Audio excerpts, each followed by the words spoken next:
Hello students, welcome to the class. Today we will start our next tense, that is present perfect continuous. नाम से ही पता चल रहा है प्रेजेंट परफेक्ट कंटिन्यूस, जिसमें दो टेंस इन्वॉल्व हैं. One is present and second one is perfect. Means the work और action has started in the past but still at the moment of speaking, at the present time it is continuing.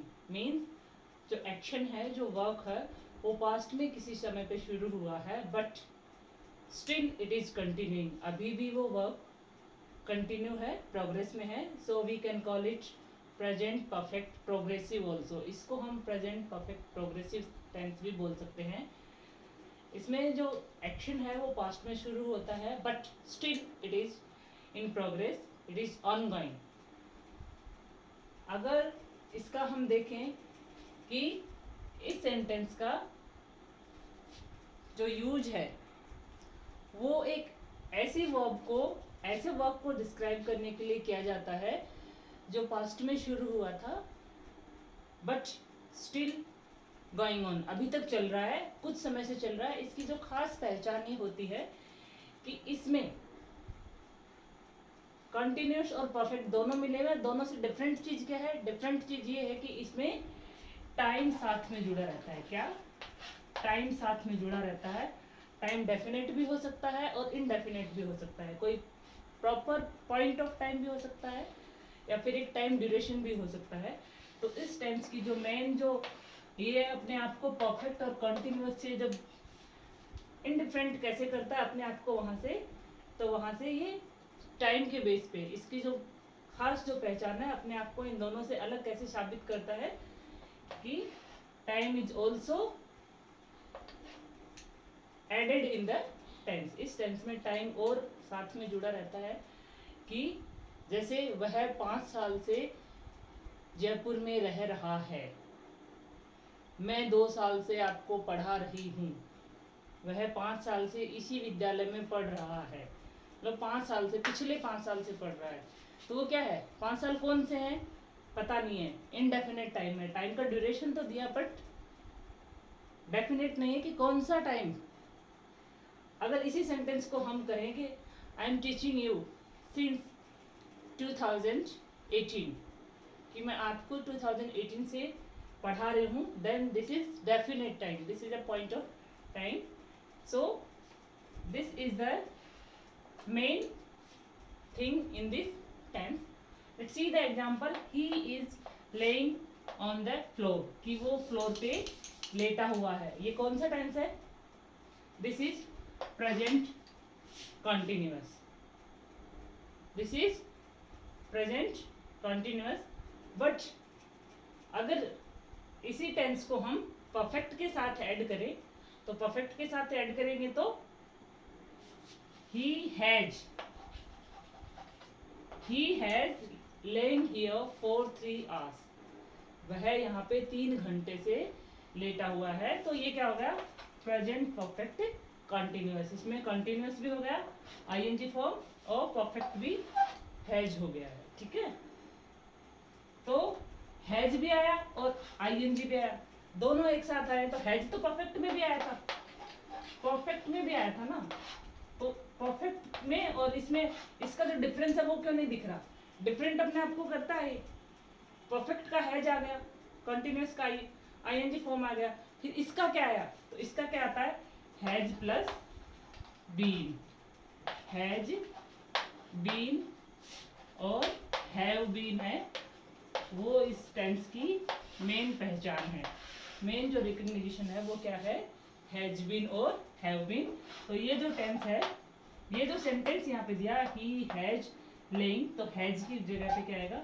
Has been laying here for 3 hours. तो इसका right जो verb का form होगा वो helping verb right क्या होगी यहाँ पे?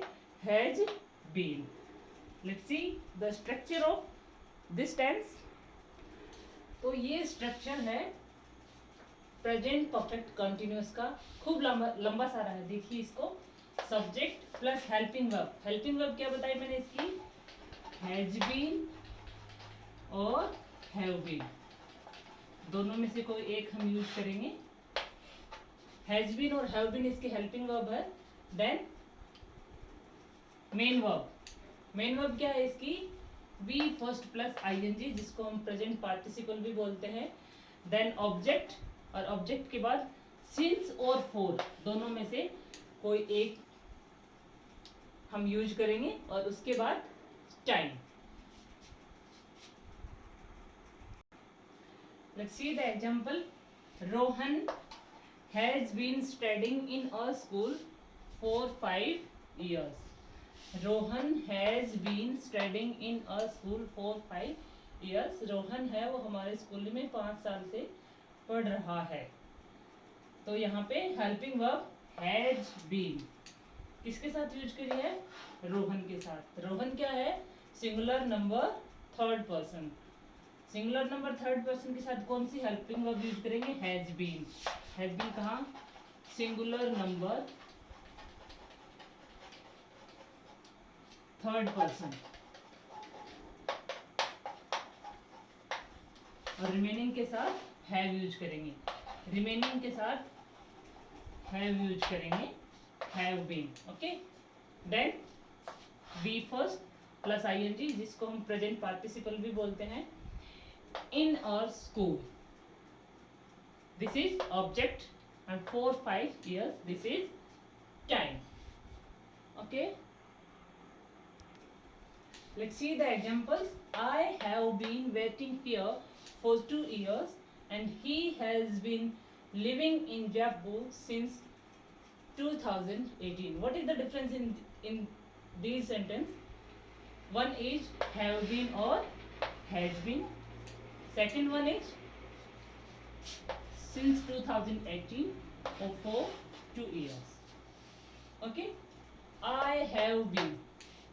Here we are using helping verb have been along with I, and here along with he we are using helping verb has been. Then present participle or first form of verb with ing, then object, then since or for. Okay students, since or for के बाद time. तो one thing you can say, has or have, has and have, has been और have been कहाँ पे use होंगे वो मैं आपको फिर से क्लियर कर देती हूँ। हैज बीन है वो सिंगुलर नंबर थर्ड पर्सन के साथ आएगा, और रिमेनिंग के साथ आई, वी, दे, यू सबके साथ क्या आएगा, रिमेनिंग के साथ हैव बीन आएगा, रिमेनिंग के साथ हैव बीन आएगा। Let's see the uses of since और for. Use of since, since is used at definite point of time. किसके लिए यूज होता है, डेफिनेट पॉइंट ऑफ टाइम। जैसे I am teaching you since 15th of May, और I am teaching you since 2018. I am teaching you since 1 hour. Since 1 hour नहीं, sorry, since 7 PM. एक exact point of time, exact point of day और date, and exact point of year. Particular year, particular month, particular date और particular time अगर mention किया हुआ होता है तब क्या होता है, वहां पे सिंस का यूज होता है।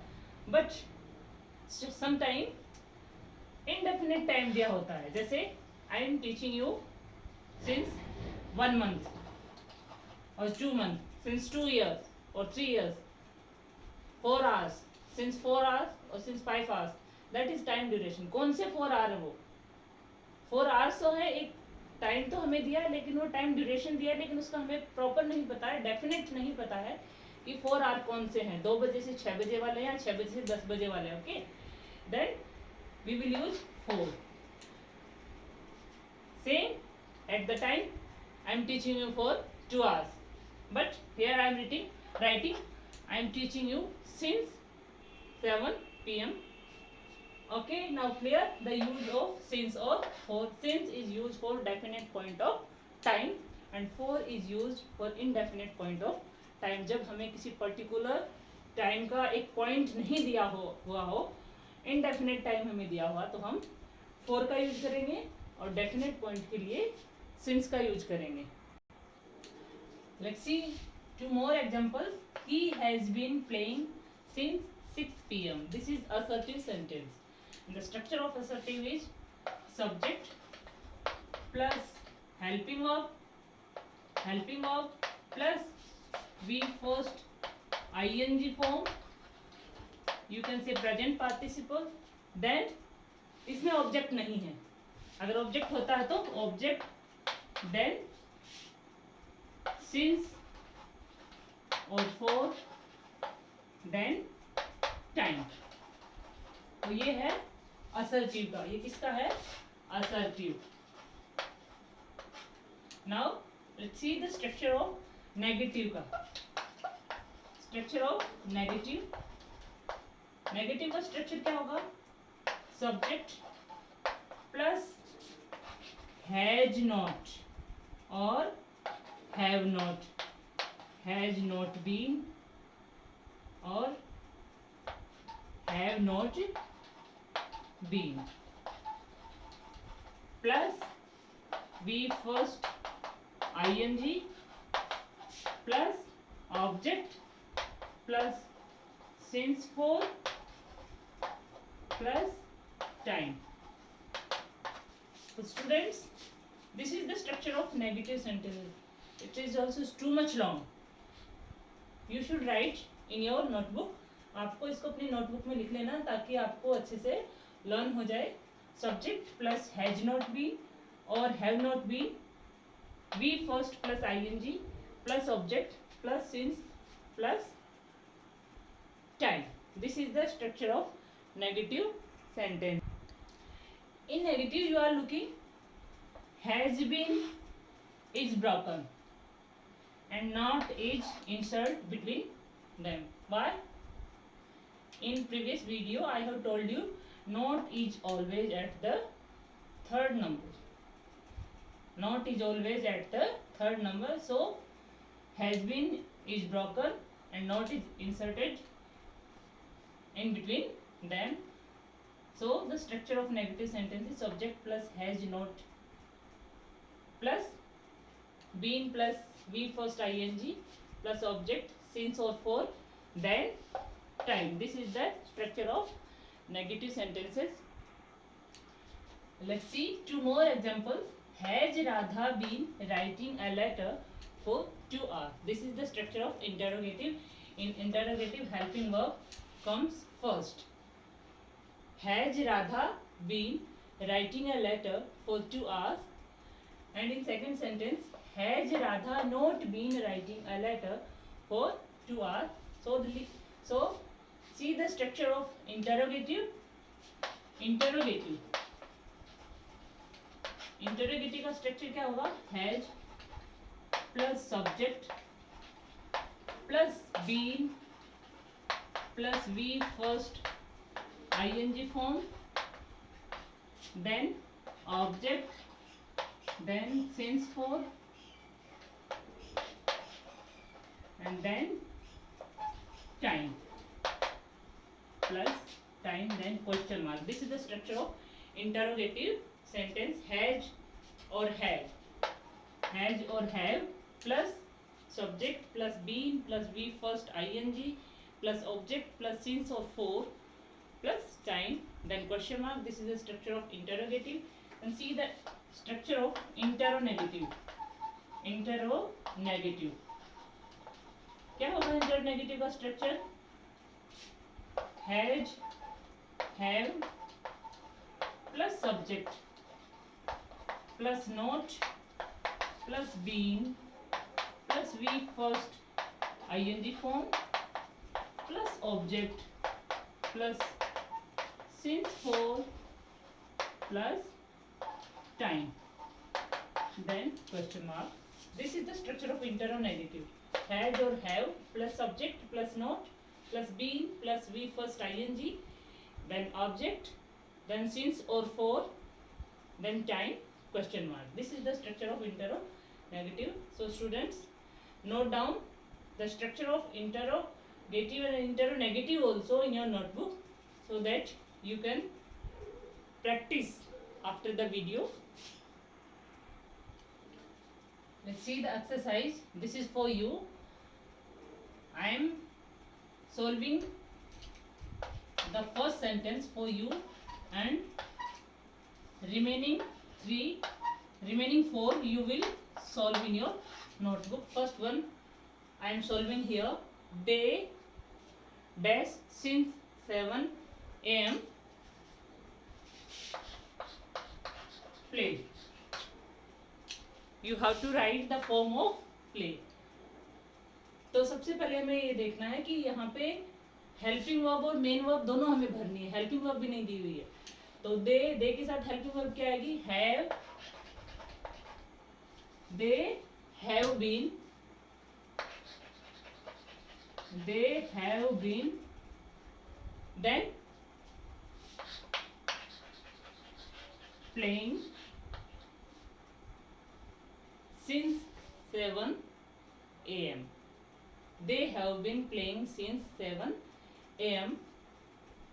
Then next exercise, next sentence, we. ये आपको फिल करना है, हेल्पिंग वर्ब और मेन वर्ब दोनों. You do this exercise in your notebook and submit me. You can write your answer in comment box also. One more important thing about this tense is use of been. हम इस sentence में been का use करते हैं. क्यों? Because this is perfect continuous. Perfect continuous. Present perfect continuous. According to present perfect, we have to use the third form of verb. Perfect के according हमें verb की थर्ड फॉर्म यूज करनी है, और कॉन्टिन्यूअस के अकॉर्डिंग हमें we first के साथ आईएनजी ऐड करना है. अब दोनों काम कैसे हों? वर्ब की थर्ड फॉर्म भी जुड़े और वर्ब की आईएनजी फॉर्म भी जुड़े. आईएनजी फॉर्म हमेशा बेस फॉर्म में ही जुड़ती है, वी फर्स्ट में ही जुड़ेगी. तो थर्ड फॉर्म कैसे बनाएंगे हम? थर्ड नहीं बनाएंगे तो परफेक्ट नहीं बनेगा. तो परफेक्ट भी बनाना है और कंटिन्यूअस भी बनाना है. तो कंटिन्यूअस बनाने के लिए हम वी फर्स्ट रखेंगे, आईएनजी ऐड करेंगे, और यहाँ पे थर्ड फॉर्म बनाने के लिए हम बी की थर्ड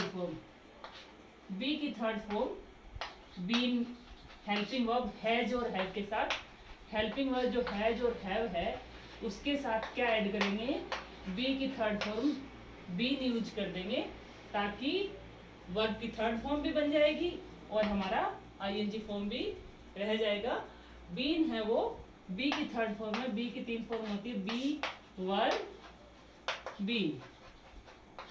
बी का मतलब कोई काम होना. बी की जो प्रेजेंट फॉर्म क्या होती है? Is, are, M. बी है वो रूट वर्ब है. बी क्या है? रूट वर्ब है. जो मूल वर्ब है वो बी है. इसकी प्रेजेंट फॉर्म क्या क्या होती है? Is, are, am. और पास्ट फॉर्म वॉज, वर, और पास्ट पार्टिसिपल क्या होती है? Been. So we are using been along with has or have. Okay students, thank you. I hope you like the video. Please subscribe my channel.